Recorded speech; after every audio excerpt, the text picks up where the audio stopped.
우리 예수님께서는 병자들을 본래대로 회복시켜 주심으로 인하여서 또 찬사와 영광도 받으셨지만 그로 인하여 많은 고초를 겪었습니다. 메시아의 길을 가는 동안에 필연적으로 따라오는 이러한 회복의 역사를 많은 사람들이 왜곡하고 또 오해를 했기 때문입니다. 예수님께서는 이 땅에 병을 고치는 의사로 오신 것이 아닙니다. 예수님께서는 이 땅에 로마의 압제에 시달리는 유대인들을 구원하시기 위한 정치적인 임무로 오신 것도 아닙니다. 예수님은 이 땅에서 죄인을 구원하시기 위하여 오셨습니다. 예수님 자체가 복음이십니다. 단지 이러한 복음적인 일을 하기 위하여서 오신 예수님께서 죄인을 구원하러 가시는 곳곳마다 병든 자나 가난한 자나 억눌리고 죽게 된 자들이 진리이신 예수님을 만남으로 인하여서 본래의 모습으로 회복되게 되는 것입니다.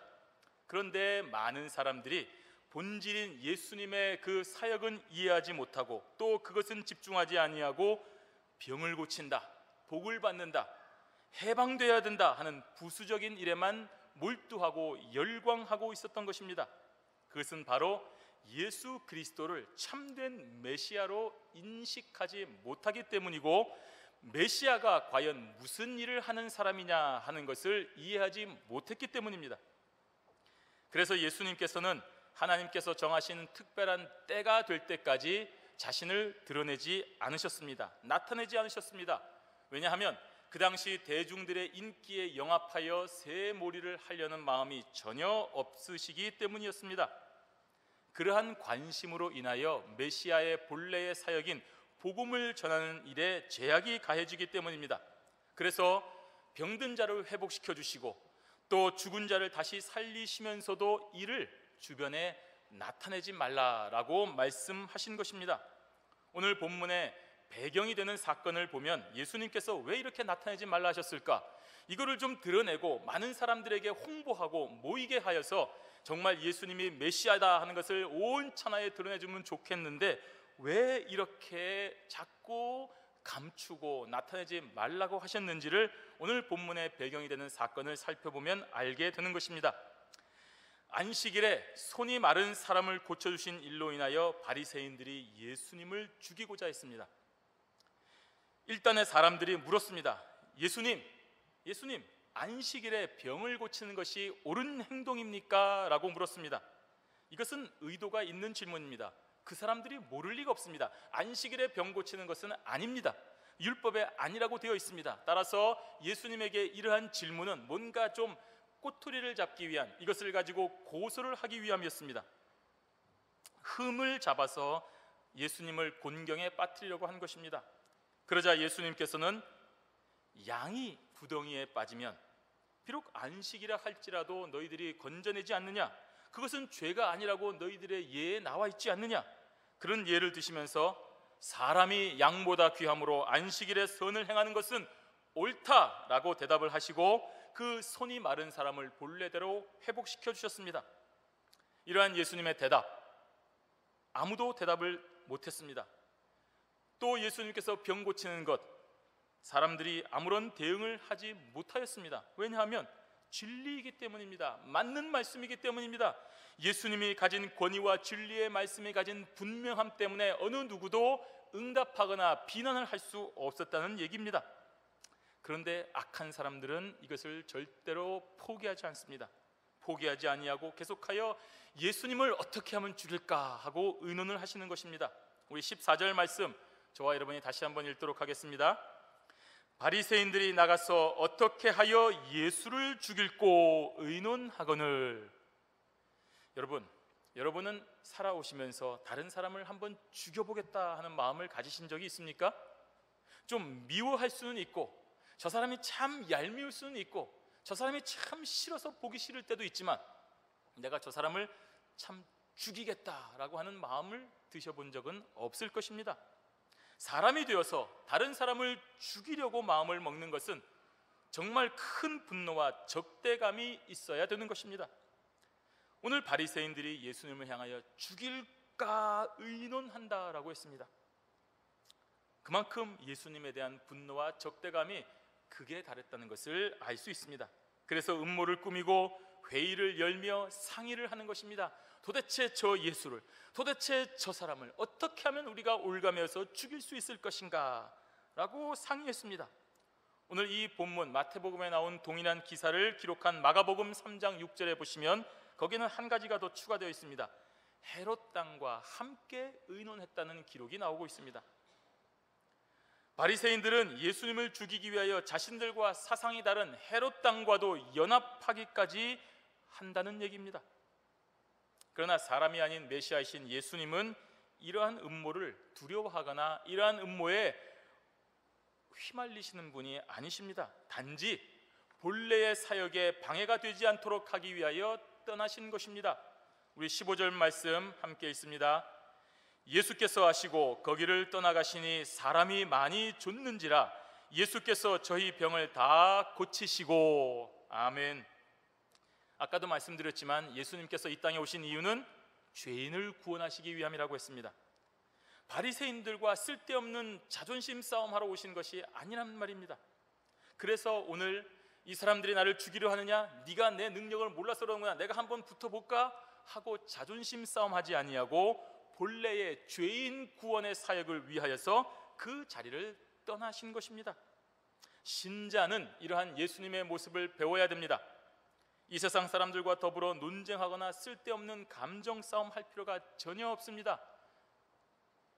그렇게 싸우고 힘을 낭비하여 정작 복음을 전하는 일을 하지 못하게 하는 것이 바로 사단의 전략이기 때문입니다.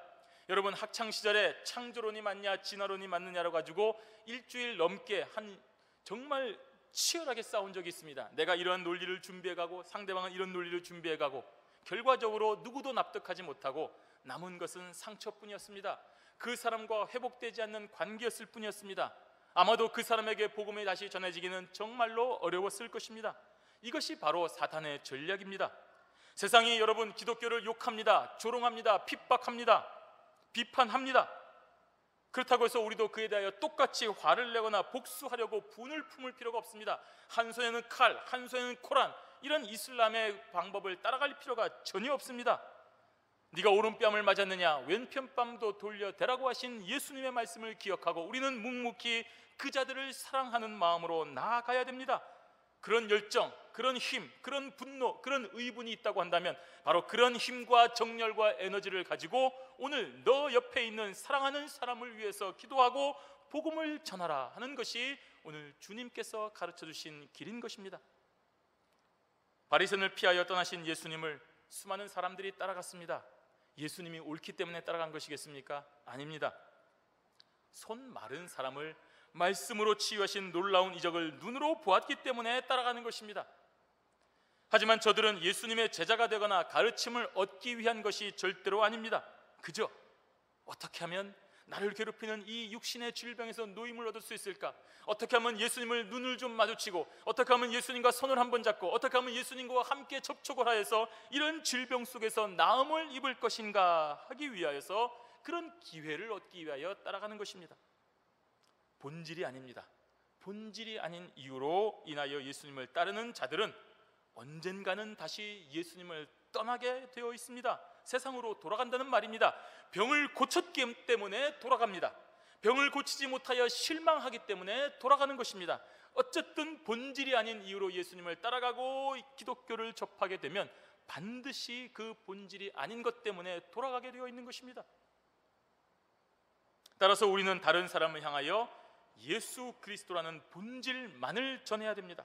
그렇지 않고 다른 것 말하면, 야 우리 교회 와라 재밌다, 우리 교회 와봐라 좋은 사람 많아서 너 세상에 성공하는 데 도움된다 라고 다른 것을 전하면 그 사람이 잠시 호기심 가운데 올 수는 있을지 몰라도 결국에는 다시 실망하거나 돌아가게 되는 것입니다.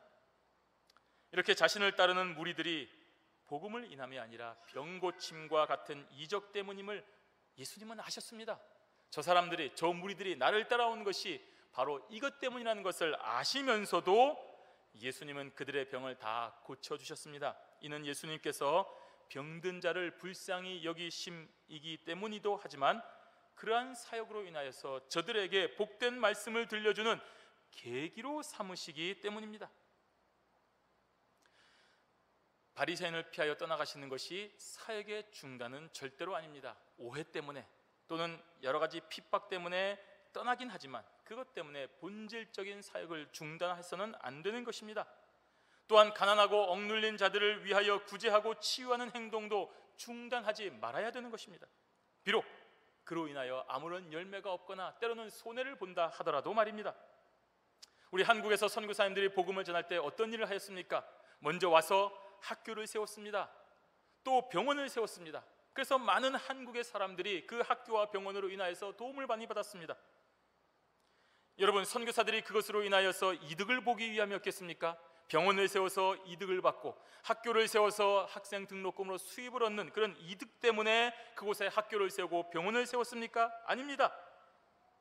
오히려 재물과 시간과 인력의 손해를 보는 것입니다. 하지만 결국에는 그러한 선한 일로 인하여서 한국 땅에 복음이 전해지고 전파되는 좋은 계기가 되었습니다. 그러나 이를 만천하에 드러내지 않았습니다. 자칫 잘못하면 선교사에게 학교나 지어주고 병원이나 지어달라는 그런 사람으로만 생각하고 이용당할 여지가 있기 때문인 것입니다. 실제로 지금도 저 중국 땅에는 공산권 지역에는 그러한 일이 많이 일어나고 있는 것입니다. 우리가 가서 선교하겠다는 열정으로 학교를 지어주고 병원도 세워주고 여러 가지 일들을 많이 해주지만 뭔가 이제 그것을 다 완공하고 복음적인 일을 하려고 할 때 저들의 교묘한 방해 공작으로 인하여 그 모든 것 포기하고 다 놓아두고 추방당하는 일이 비일비재하기 때문입니다. 따라서 이러한 일을 행할 때는 지혜롭게 조용하게 해야 됩니다. 그렇지 아니하면 복음도 전하지 못하고 오히려 막대한 피해만 보기 때문입니다. 그래서 예수님은 저들의 병을 고쳐주면서 말씀도 전하셨지만 자신의 병 고침과 같은 이적에 대하여 드러내지 말라고 하신 것입니다. 참된 복음 사역에 왜곡이 있거나 지장을 받을까 봐 두려워하고 염려하였기 때문입니다. 16절 말씀 함께 있습니다. 자기를 나타내지 말라 경계하셨으니. 그렇습니다. 이 세상의 수많은 사람들은 자신을 드러내려고 안달입니다. 내가 요것 좀 했는데, 요것 좀 알아주면 좋겠는데, 내가 요것 만들었는데, 요것 좀 알아주면 좋겠는데, 내가 이것 했는데, 이것 업적을 좀 기려주면 좋겠는데. 그래서 그것 좀 드러내기 위하여서 본업을 잠시 중단하고 각종 후원회라든지 또 홍보 행사에 참석하여 자신과 자신이 속한 단체의 업적을 과시하는 것입니다. 그러나 예수님은 그렇게 자신을 드러내도록 허락하지 않으셨습니다. 지금은 때가 아니기 때문입니다. 하나님의 뜻이 아니고 하나님이 허락하시는 시기가 아닌 데에 이것을 드러냈을 때는 오히려 안 되기 때문입니다. 메시아적인 사역에 지장을 받기 때문입니다. 또한 예수님은 자신의 치적을 드러내려고 하는 교만함이 없으셨습니다. 허영심이 없으셨습니다. 자신의 이름을 드러내어 말씀을 듣도록 노력할 필요가 없다는 말입니다. 창조주 하나님의 분명하고도 완벽한 계획으로 인하여 지금 하루하루 한 시간 한 시간 정한 장소 정한 곳에서 사람을 만나고 그런 모든 것으로 인하여 구속사에게 조금의 지장도 없이 진행이 되어가고 있습니다. 또한 복음의 본질과는 아무 상관없이 표적과 기사만 행하는 자로 알려지기를 원하지 않으신 것입니다. 이러한 예수님의 태도는 오늘 저와 여러분에게도 동일하게 적용이 됩니다. 예수 믿는 사람 자신의 믿음 자랑하지 말아야 됩니다. 자신의 선행이나 돌봄 드러내지 말아야 됩니다. 이런 일 드러낼 경우 악의를 가지고 이용을 당하거나 혹은 시기 질투로 인하여 쓸데없는 오해를 받게 됩니다. 그리고 많은 칭찬과 격려를 받음으로 인하여서 우리도 모르는 사이에 교만해질 우려가 있기 때문입니다. 그래서 신자와 교회는 항상 예수님을 따라 조용하게 그러나 견고하게 옳은 길을 복음을 전하면서 걸어가야 되는 것입니다. 그러면 하늘의 하나님께서 저와 여러분의 길을 인정하시고 축복하시는 것입니다. 세상이 이해하지 않아도 됩니다. 세상이 뭔데 우리를 이해하겠습니까? 세상이 우리를 얼마나 이해하겠습니까? 이해한들 또 어떻게 하겠습니까? 세상은 핍박하고 조롱해도 괜찮습니다. 그들은 우리와 상관이 없습니다. 우리 하나님께서 우리의 눈에 흐르는 눈물을 닦아주실 것이며 위로하여 주실 것이기 때문입니다. 따라서 신자는 이 세상에서 자신을 나타내지 말아야 되는 것입니다. 오늘 본문을 통하여 우리는 예수님의 사역을 다시 한번 살펴보고 그 예수님의 사역을 따라 저와 여러분도 예수님을 따라가는 은혜로 충만한 시간이 되시기를 바랍니다. 예수님의 사역, 그 첫 번째는 구약의 예언을 성취하는 사역이라는 말씀입니다. 여러분, 성경을 읽다 보면, 특별히 신약 성경을 읽다 보면 구약의 예언을 응하게 하려 하심이라, 이는 구약의 예언을 이루려 하심이라 하는 그런 표현이 참 많이 나옵니다. 오늘 본문에도 이러한 말씀이 기록이 되어 있습니다. 17절에 보시면 이는 선지자 이사야로 말씀하신 바라고 했고, 저 뒤에 21절 하반절을 보시면 함을 이루려 하심이니라 라고 기록이 되어 있습니다. 원래 오늘 한글 성경에는 이해를 돕기 위하여 이렇게 나눠서 번역이 되었지만, 원래 원문에는 17절에 이는 선지자 이사야로 말씀하신 바를 이루려 하심이니라 라고 기록이 되어 있습니다. 이러한 표현이 무엇을 말하고 있습니까? 예수님께서 탄생하시고 또 이 시대까지, 또 죽음을 포함한 신약 시대에 일어나는 모든 일들이 다 하나님의 섭리 아래에 있다는 분명한 증거의 말씀입니다. 즉, 구약에서 예언된 말씀을 잘 살펴보면 예수님께서 왜 이렇게 자신을 드러내지 아니하고 조용하게 사역하시는가에 대한 답을 알 수 있다는 말입니다. 우리 18절 말씀 함께 읽습니다. 보라, 나의 택한 종, 곧 내 마음에 기뻐하는 바 나의 사랑하는 자로다.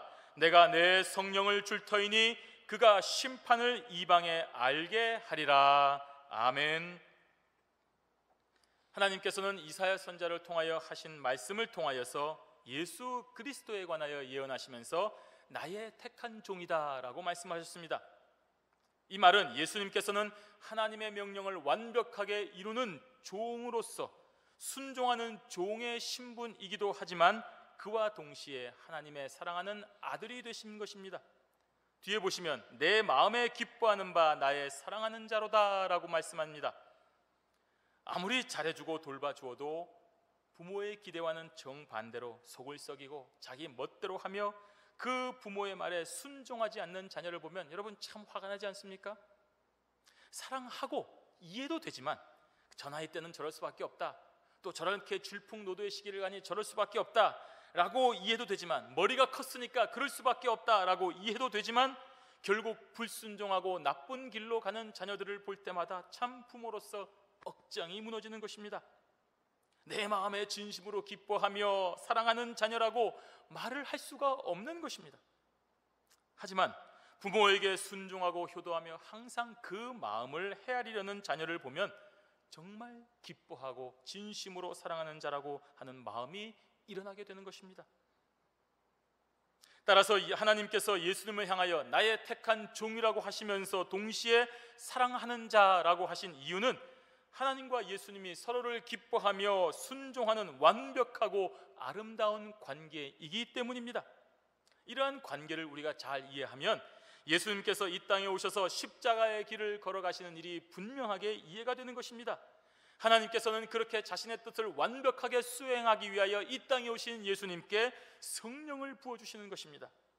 이는 세례 요한에게 세례를 받으실 때에 하늘이 열려 비둘기같이 성령이 내린 그 사건으로 인하여 이루어지고 있는 것입니다.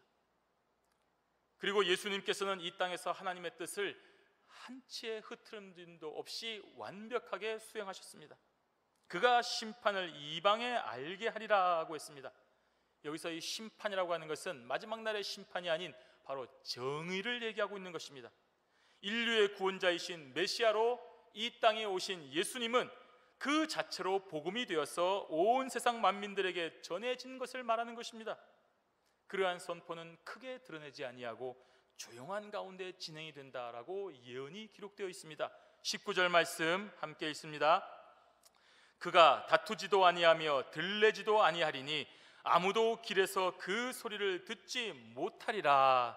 아멘. 다투지 아니한다, 들레지 아니한다, 이 같은 동사를 두 번이나 연달아 반복하는 것은 강조하는 의미입니다. 앞서서 말한 메시아의 사역이 다투지도 아니하며 들레지도 아니한다고 했습니다.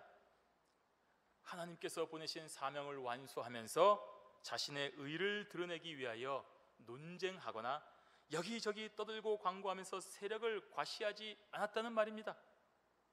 여러분, 사람들은 조금만 유명해지면, 조금만 실력이 있으면 과장하고 자랑하기에 바쁩니다. 내가 누구누구의 힘을 입어서 왔는데, 내가 누구누구의 부탁으로 왔는데, 그 사람이 나를 어떻게 생각하는지 너 알겠지?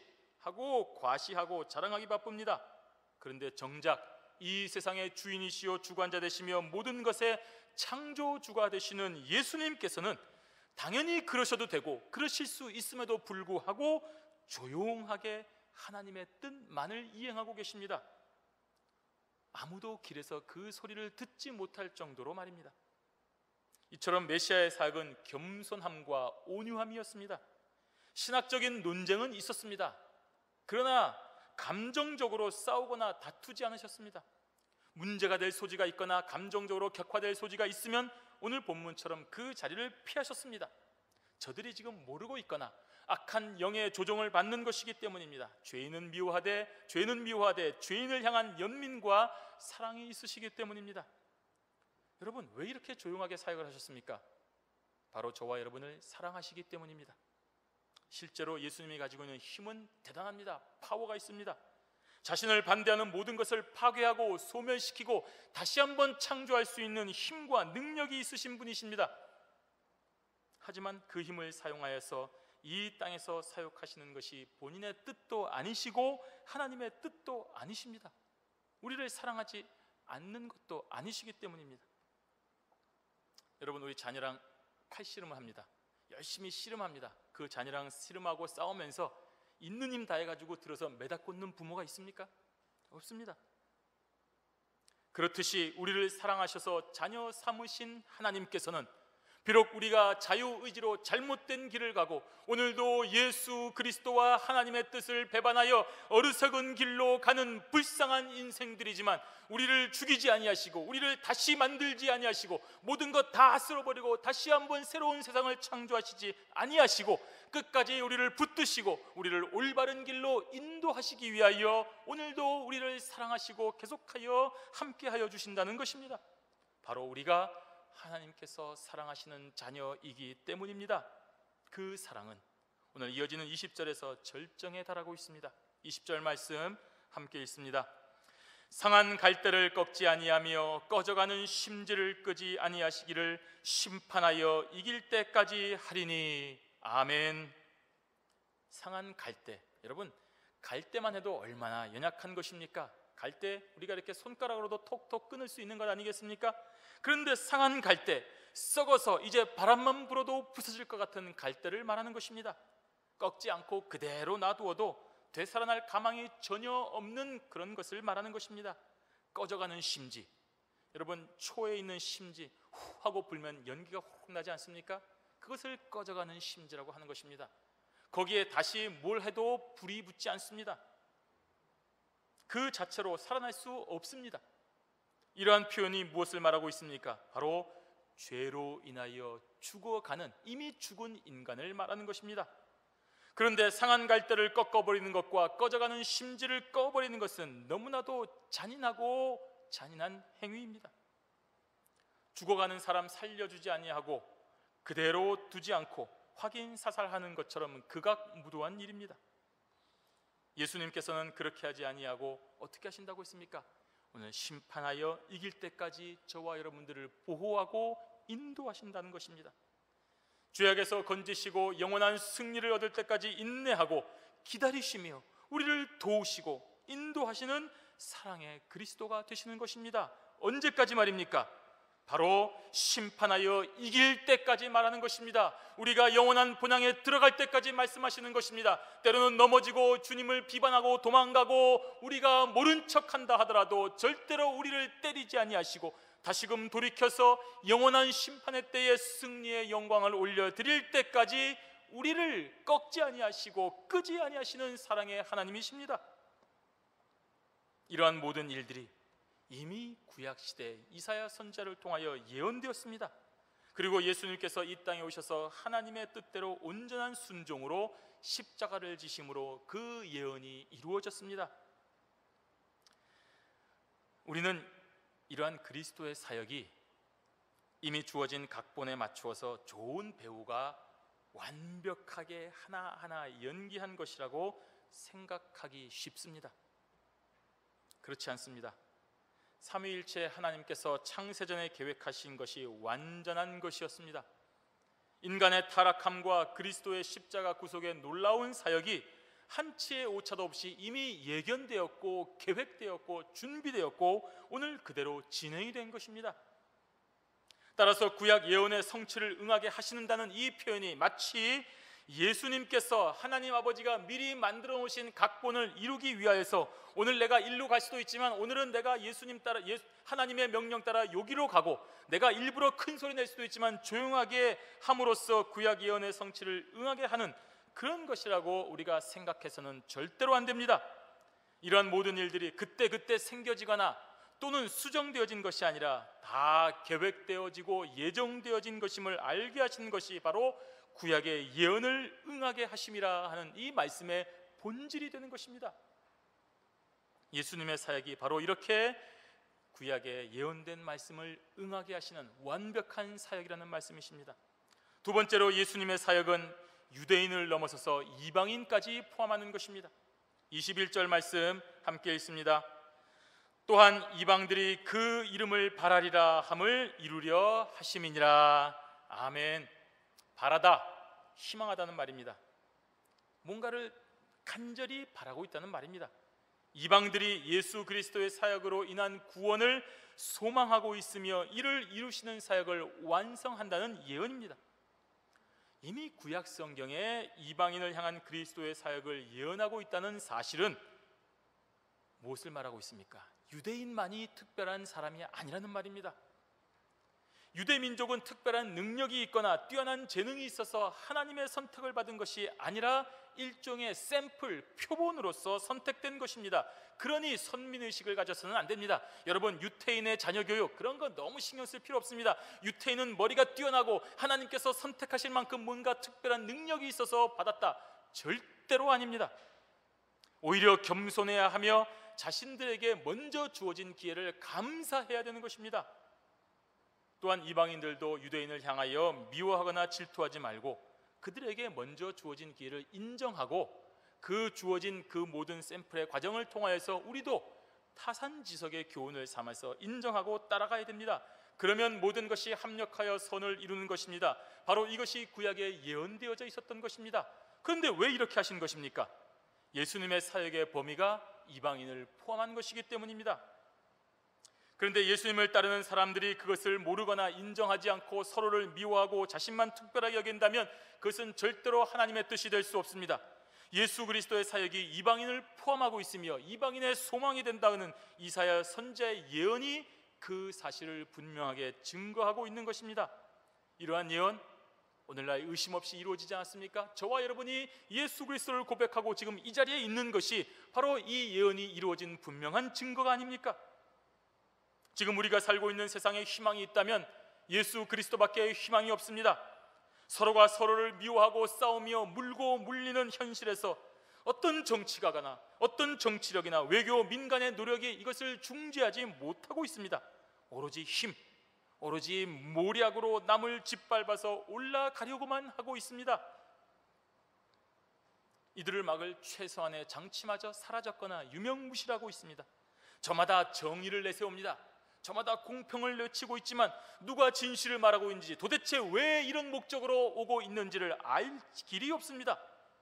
바로 이런 상황에서 우리는 예수 그리스도의 십자가 복음만을 소망해야 되는 것입니다. 나라와 민족과 족속에게 진짜 공의와 평안을 주시는 예수 그리스도만이 희망이 된다는 것입니다. 2000년 전에 이 땅에 오신 예수님은, 2000년 전에 이 땅에 오신 청년 예수 그리스도는 창세전부터 계획된 이 사역을 온전하게 이루셨습니다. 하나님께서 정하신 그때까지 온 인류의 유일한 소망이 되신 것입니다. 그래서 우리는 오늘도 모든 나라와 민족을 향하여 예수님만 전하는 것입니다. 우리에게 희망이 되었듯이 오늘도 예수 그리스도를 모르는 저들의 진짜 소망은 강대국의 원조가 아니고 뛰어난 정치가와 전쟁 또 수행 능력이 아니고 오로지 예수 그리스도의 이름만이 참된 희망이기 때문에 우리가 저들에게 예수님의 이름을 들고 나아가는 것입니다. 이것이 예수님의 사역이고 저와 여러분들이 따라가야 될 진실한 사역의 모습입니다. 성도 여러분, 예수님은 하나님의 아들이십니다. 예수님은 창세전부터 계셔서 창조 사역을 하신 하나님이십니다. 예수님은 하나님의 뜻에 순종하여 이 땅에 오셔서 십자가를 지심으로 구약 성경의 예언을 완전하게 이루신 분이십니다. 예수님의 사역은 유대인을 넘어서 이방인들에게 유일한 소망이십니다. 예수님의 사역으로 인하여 죄인에서 의인으로 신분이 변경된 우리 신자는 더 이상 이제는 의심하거나 방황하거나 포기하지 말고 우리에게 주어진 사명을 따라 예수 그리스도의 십자가만 믿고 따르며 전파하는 주님의 군사들이 되시기를 주님의 이름으로 축원합니다. 아멘.